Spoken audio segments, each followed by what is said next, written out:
Alexander the Great, the undefeated conqueror. In 356 BC, a child was born who would change history forever. Alexander the Third of Macedon, known as Alexander the Great, tutored by the famous philosopher Aristotle. He mastered war and leadership, and at just 20 years old, he became king after his father, Philip II, was assassinated. He led an unstoppable army across 3 continents, crushing the mighty Persian Empire at the Battle of Issos, conquering Egypt, and even marching all the way to India, creating one of history's largest empires.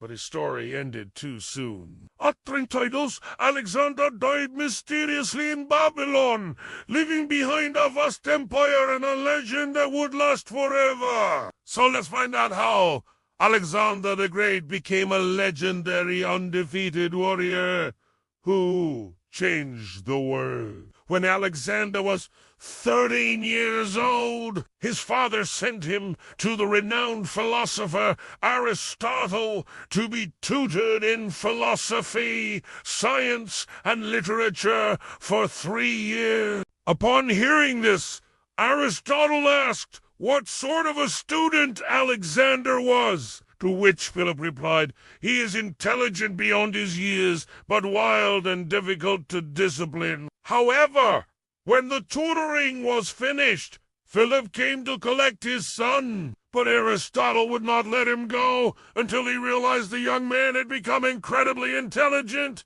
disciplined, and educated. This was a pivotal moment in Alexander's life, as he learned the skills necessary to one day become a great leader. At 16, he joined his father in war against the rebellious Greek city-states and soon proved himself to be an able military commander. However, Philip was killed in 336 BC at a conference of Macedonian nobles, allegedly by one of his bodyguards, though some historians claim it was actually the work of Olympias, Alexander's mother, who wanted her son to take the throne.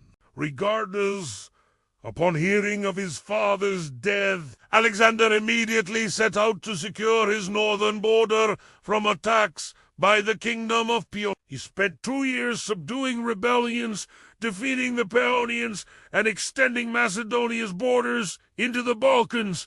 However, his next campaign would make him a legend. The Achaemenid Empire was the largest the world had ever seen, stretching from central Greece to northwestern India. It was ruled by King Darius III, who faced numerous revolts along his empire's vast eastern front. Meanwhile, across the Aegean Sea, the Greek city-states were also rebelling against Macedonian rule, and only the Persian king stood between them in total destruction. So Darius decided to throw his weight behind the rebellion, initiating a conflict with Macedonia. But first, Alexander needed to deal with the rebels in Thrace. After winning several battles against the Thracians, he forced their kings to submit to Macedonian rule. Then he did something crazy. He took a whole fleet of ships across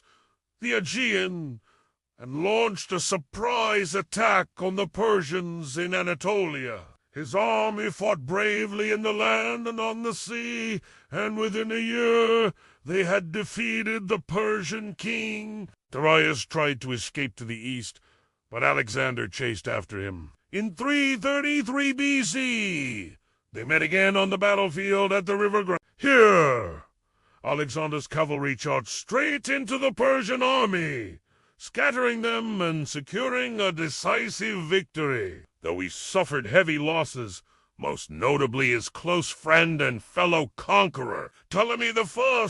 The win opened up the entire Persian Empire to Alexander's forces. The people of Tyre refused to surrender to Alexander, so he built a road leading to the city from the mainland, assembled a fleet of 180 warships, and blockaded the island for 7 months. Eventually, the starving citizens surrendered, and Alexander allowed his troops to pillage the city for 6 days before putting it under new management. Meanwhile, word of Alexander's conquests reached Persia's king, Darius III, who raised another massive army to stop him. They met again at the Battle of Issos in 332 BC, where Alexander smashed the Persian army, forcing Darius to flee without his family or treasures.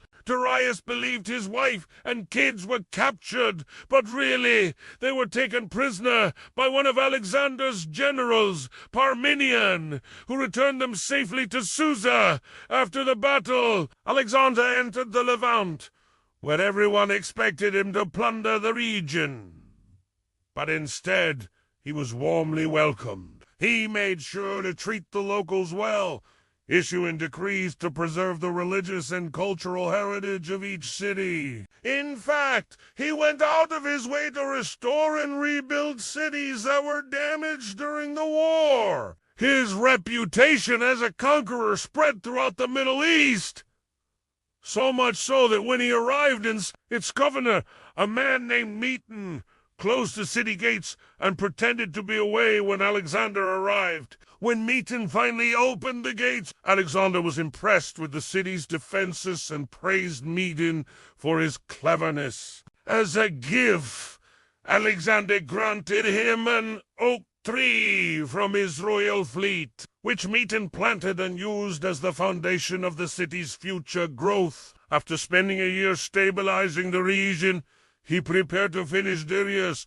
once and for all. The vast majority of the Persian army had already been destroyed, but Darius still commanded 1 million soldiers. The following year, Alexander set out to destroy Darius once and for all. At the Battle of Gaugamela in Mesopotamia, Alexander's cavalry lured the Persian center away from their camp, while his elite infantry surprised the Persian left wing, forcing them to retreat. Soon, the rest of the Persian army started to fall apart, and Darius fled for his life. Once again, Alexander's undefeated streak remained intact. By now, nearly the entire Third Persian Empire was under Macedonian control. Alexander gave the people living there 2 choices: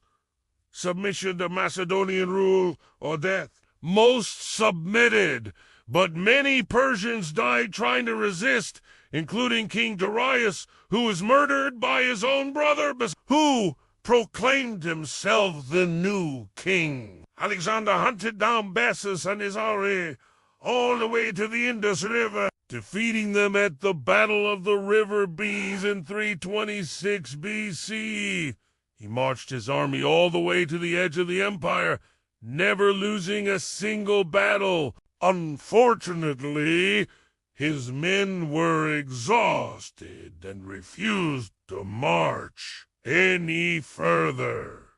So Alexander turned back and headed home. On their way, he rebuilt the ancient city of Alexandria on the Mediterranean coast of Egypt and placed his friend Ptolemy in charge of it. From here, he continued north to Syria, where he ended in 323 BC. Historians have debated for centuries what caused his untimely demise. Some say he contracted malaria from a mosquito bite. Others say he died from a wound he sustained while hunting. Still, others blame his trusted physician, who may have given him a lethal dose of opium or poison. Regardless, upon his death, his empire was divided among his generals, a process known as the Wars of the Deep. However, Alexander's legacy lived on through the many cities he founded, such as Alexandria, which became a hub of commerce and learning, as well as the provinces he conquered, which were exposed to Greek culture, language, and ideas. He was truly the Alexander the Great, an undefeated conqueror who changed the world forever. Now it's time for you to tell us what you think. What if Alexander the Great had lived longer? Would he have kept conquering? Or would he have lost a battle? Let us know in the comments below. And don't forget to like and subscribe for more epic history. Thanks for watching. See you next time.